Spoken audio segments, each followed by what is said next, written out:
বিভিন্ন আর্টিস্টদের সাথে মানে গ্রুমিং মানে ছোটবেলায় যেটা করা হয় মানে বাচ্চাদেরকে। শিল্পকলা ছোটবেলায় কি করা হয়? হ্যাঁ, শিল্পকলায় ছোটবেলায় কিছুই করা হয় না, না আর কি, মানে আমার মনে নাই যতটুকু আমি জানি। মানে এত ছোটবেলায় না, যখন আপনার মনেই নেই কিছু। আচ্ছা আচ্ছা। এখানে কেন আসছেন? দীপ্ত স্টার হান্টের প্রতিযোগিতা করতে। কি দেখতে চান নিজেকে? স্টার দেখতে চাই। স্টারের সংজ্ঞা কি আপনার কাছে?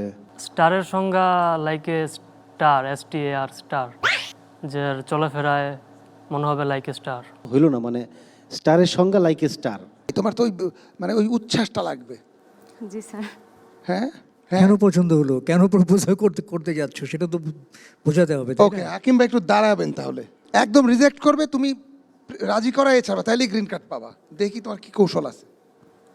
শোনো, তোমাকে আমার কিন্তু অনেক পছন্দ, তোমার সাথে আমি রিলেশনে যেতে চাই, তুমি কি বলছো বলো। আরে কি আশ্চর্য, আমি তো আপনাকে চিনতেই পারছি না, আপনি কে, কোত্থেকে আসলেন আপনি? আমি কোত্থেকে এসেছি সেটা বড় কথা না, তুমি আমার সাথে রিলেশনে যাবা, নয়তো আমি হাত কেটে ফেলবো। আরে আমি কি- সুইসাইড করব। কেন? যদি না বলো আমি সুইসাইড করব। আমি ইনস্ট্যান্ট। তুমি কি আমার ডিপার্টমেন্টের কোনো আমি তো আমি তোমাকে কেউ না, আমি দেখি একজন সাধারণ মেয়ে। সাধারণ মেয়ে, আমি অবশ্যই তোমার হ্যাঁ বলতে হবে, নাইলে আমি হাত কেটে দিব। আচ্ছা, হাত এখনই হাত কেটে দিব। কি আশ্চর্য, আরে হাত কেটে দিবে মানে হাত কেটে দিলে তো রক্ত তুমি রাজি পড়বে। হও, নয়তো আমি হাত কেটে দিব। আচ্ছা আচ্ছা ঠিক আছে, হাত কাটা লাগবে না, এই যে এটা নিয়ে যাও, এটা নিয়ে যাও, এটা নিয়ে গেলে আমি আমি আমি অন্তত মুক্ত হই। হ্যাঁ, thank you so much. Preparation নাও। ঠিক আছে, আসসালামু আলাইকুম। Thank you. Can't believe these just happened in audition round.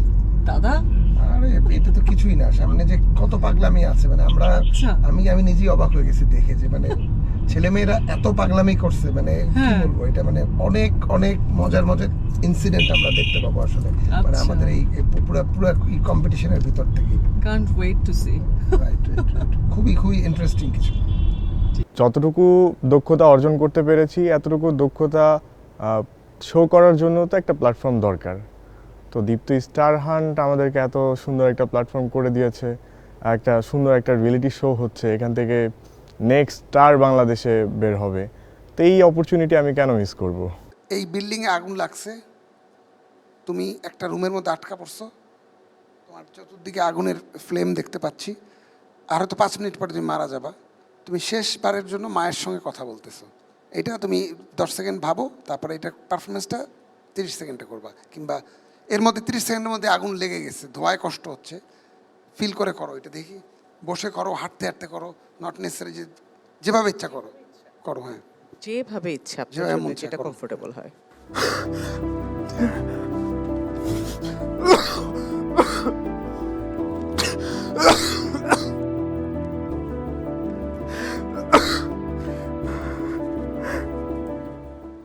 মা, কেউ দেখেনি, দেখবে এবার, চোখ তোলেনি, তুলবে এবার, বন্ধ থাকা সব দরজা তোমার জন্য খুলবে এবার। দীপ্ত স্টার হান্ট নিঃসন্দেহে দীপ্ত টেলিভিশনের একটি চমৎকার উদ্যোগ। আমি মনে করি এই উদ্যোগের মাধ্যমে বাংলাদেশের বিভিন্ন প্রান্তে ছড়িয়ে ছিটিয়ে থাকা যে ট্যালেন্টগুলো আছে, সেই ট্যালেন্টদেরকে আমরা এখানে কাজ করার একটি সুযোগ তৈরি করার স্কোপ করে দিতে পারছি। জাজরা বলল তোমাকে আমরা একটু ওয়েটিংয়ে রাখতে চাই। তারপর আমি ওয়েটিংয়ে চলে যাই। ওয়েটিংয়ে ছিলাম, বাইরে আসলাম, মনটা একটু খারাপ ছিল, কারণ যারাই গ্রিন কার্ড পাচ্ছিল তারা এসে চেয়ার আপ করছিল, তাদের আলাদাভাবে ব্রিফ নেওয়া হচ্ছিল, শট নেওয়া হচ্ছিল, সেটা আমার ক্ষেত্রে হয়নি। আমি সেই পেছনে চেয়ারে বসে বসে দেখছিলাম, আমার মনটা অনেক খারাপ ছিল। আসসালামু আলাইকুম।